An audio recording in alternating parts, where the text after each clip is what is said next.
News first ಲೈವ್ಗೆ ಸ್ವಾಗತ. ನಾನು ವಿಜಯ್ ವೀರಪ್ಪ. ಮೊದಲಿಗೆ ಹೆಡ್ಲೈನ್. ನೇಹಾ ಹತ್ಯೆ ಖಂಡಿಸಿ ಪ್ರತಿಭಟನೆಗೆ ಕರೆ ಕೊಟ್ಟ ಬಿಜೆಪಿ. ನಾಳೆ ಕರುನಾಡಿನಾದ್ಯಂತ ಕಹಳೆ ಮೊಳಗಿಸಲು ಕೇಸರಿ ಪಡೆ ಸಜ್ಜು. ಕಾನೂನು ಸುವ್ಯವಸ್ಥೆ ಹದಗೆಟ್ಟಿದೆ ಅಂತ ಆರೋಪಿಸಿ ಪ್ರೊಟೆಸ್ಟ್.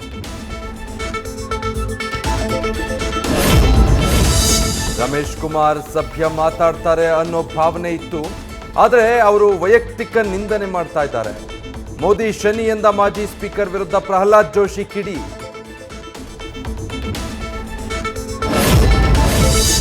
ಮಂಡ್ಯ ಜಿಲ್ಲೆಗಾಗಿ ಕಾಂಗ್ರೆಸ್ ಪ್ರತ್ಯೇಕ ಪ್ರಣಾಳಿಕೆ. ರಣದೀಪ್ ಸುರ್ಜೇವಾಲಾರಿಂದ ಮ್ಯಾನಿಫೆಸ್ಟೋ ರಿಲೀಸ್. ಕೇಂದ್ರದ ವಿರುದ್ಧ ಮತ್ತೊಮ್ಮೆ ಚೊಂಬು ಕೊಟ್ಟಿದೆ ಅಂತ ವಾಗ್ದಾಳಿ.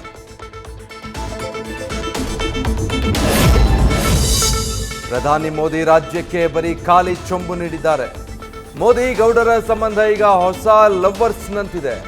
ಮೋದಿ ಎಚ್ಡಿಡಿ ಬಗ್ಗೆ ಸಚಿವ ಕೃಷ್ಣ ಬೈರೇಗೌಡ ವ್ಯಂಗ್ಯ.